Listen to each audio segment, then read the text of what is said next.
उनकी माता उनको संत की दृष्टि से देखती थी। इसी प्रकार हमारे गुरुदेव का लालन पालन उनकी सौतेली मां ने अवश्य किया, किंतु वह उनको पुत्र की दृष्टि से नहीं देखती थी, संत की दृष्टि से देखती थी। इसका प्रमाण यह है कि जब हमारे गुरुदेव जी की माताजी का शरीर छूटने लगा है, उन्होंने गुरु महाराज की याद की है। कहीं सुदूर में गुरुदेव थे, उनको खबर दे करके बुलाया गया। उन्होंने हमारे गुरुदेव के दर्शन किए हैं, अब फिर शरीर उन्होंने छोड़ा है।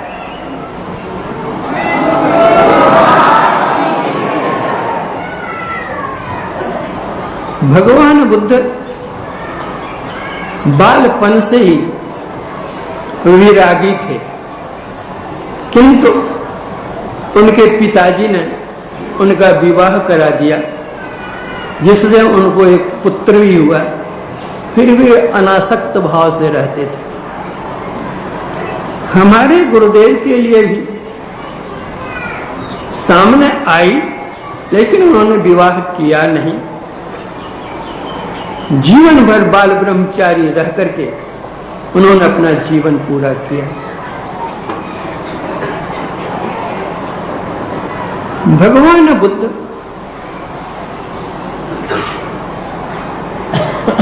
एक चार दीवारी के अंदर रहते थे कि बाहर की कोई हवा इनको लगने नहीं पाए, और उसमें नृत्य गान होता रहता था, नर्तकी नाचती रहती थी। शुद्धोधन देखते थे कि ये वैरागी कहीं हो जाए तो राजपाट सब छोड़कर चला जाएगा। कुछ दिनों तक उस हाथे के अंदर रहने पर एक दिन उन्होंने अपने सारथी से कहा कि अरे क्या ये चार दीवार ही दुनिया है, चलो बाहर क्या है। तो बाहर जाने लगे। थोड़ी दूर जाने के बाद उन्होंने देखा कि एक कोई बीमार व्यक्ति है, वह रोग से छटपटा रहा है। जीवन में उन्होंने कभी देखा नहीं था कोई रोगी होता और छटपटाता भी है, क्योंकि वे तो चार दीवार के अंदर रहे थे। उन्होंने पूछा यह क्या, क्यों छटपटा रहा है? सारथी ने कहा यह बीमार है, पीड़ा से पीड़ित, इसलिए छटपटा रहा है। भगवान बुद्ध ने कहा चलो वापस करो रथ, इस पर विचार करूंगा। आदमी जन्म लेता है और रोगी होता है, पीड़ा होती है, उससे वो छटपटाता है।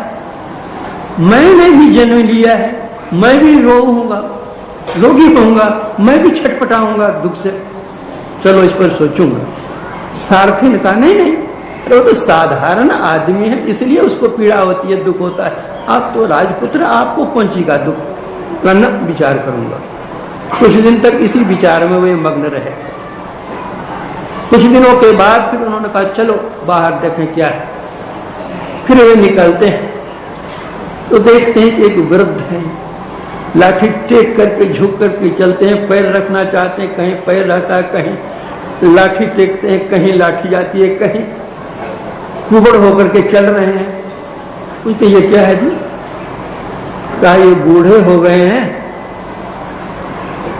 शारीरिक शक्ति क्षीण हो गई है, सीधे नहीं चल सकते हैं, कमजोर शरीर हो गया है, इसलिए ऐसा। चलो वापस करो रथ को, सोचूंगा। मैंने भी जन्म लिया है, मैं भी बूढ़ा होऊंगा, इसी तरह शारीरिक शक्ति क्षीण हो जाएगी, लाठी टेक कर चलना पड़ेगा, चल नहीं सकूंगा, गिर जाऊंगा। सारथी का नहीं, अरे साधारण आदमी की यह बात है, आपके लिए यह बात नहीं है। बोला अच्छा चलो। कुछ दिनों तक फिर सोचते रह गए। कुछ दिनों के बाद फिर कहते हैं चलो, रथ फिर बाहर जाते।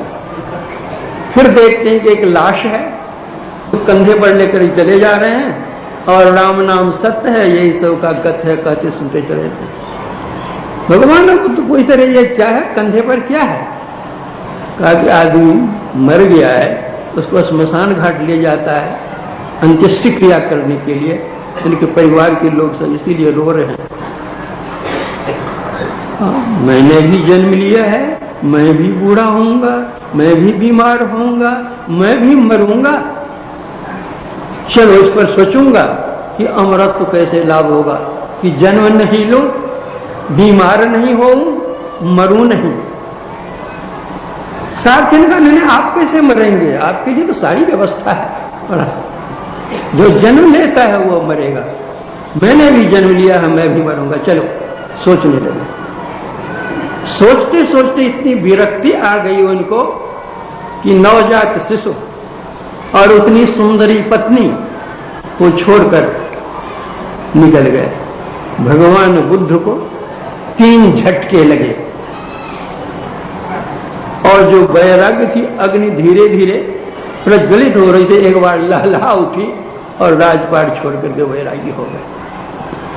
हमारे गुरुदेव के अंदर भी तो वैराग्य की अग्नि लहरा रही थी, लेकिन जब वे परीक्षा भवन में पहुंचते हैं, मैट्रिक की परीक्षा थी, उनके सामने प्रश्न आया, बिल्डर्स शीर्षक था उसका, इस पर लिखो। उस पर वे लिखने लगे। लिखते लिखते लिखते लिखते इतने वे विह्वल हो गए, यह शरीर क्या है, किस तरह बना है, इससे क्या करना है। अंत में उन्होंने लिख दिया परीक्षा पत्र के अंत में, देह धरे कर यही फल भाई, भजिए राम सब काम बिहाई। एक ही झटका में उन्होंने भी छोड़ दिया, विद्यालय छोड़ दिया, पढ़ना छोड़ दिया और बैरागी बन गए। जैसे सूखी दिया सिलाई हो और सिर्फ एक बार काठी घिसे और भग से जल जाए, उसी तरह हमारे गुरुदेव की दिया सिलाई पर एक काठी घसी गई और भग से वैराग अग्नि पैदा हो गई। मोह माया का बंधन जल करके समाप्त हो गया। चलो,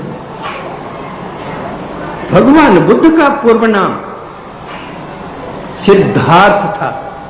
साधना करने के बाद उनका नाम बुद्ध हुआ।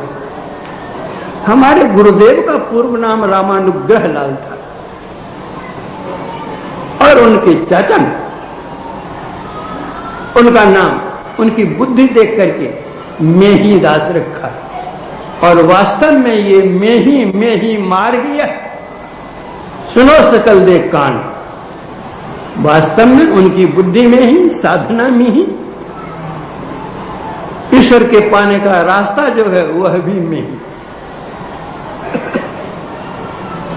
उपनिषद में यम ने नचिकेता को बतलाया था वह कितना रास्ता महीन है। क्षुरस्य धारा निशिता दुरत्या दुर्गम पतस्तत् कवयो वदन्ति। गुरु नानक देव जी ने कहा, खन्नी हो तीखी, बालव नीकी, एतु मार्ग जाना।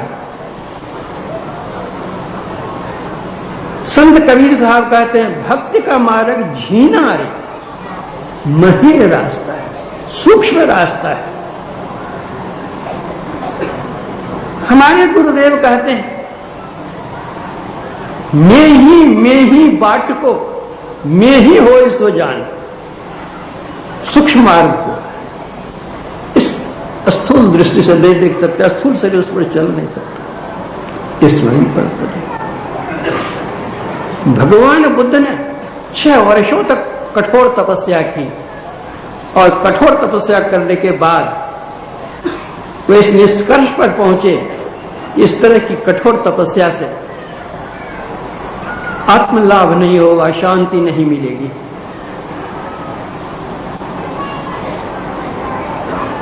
वहां से वे चल पड़े, चले गए गया जी।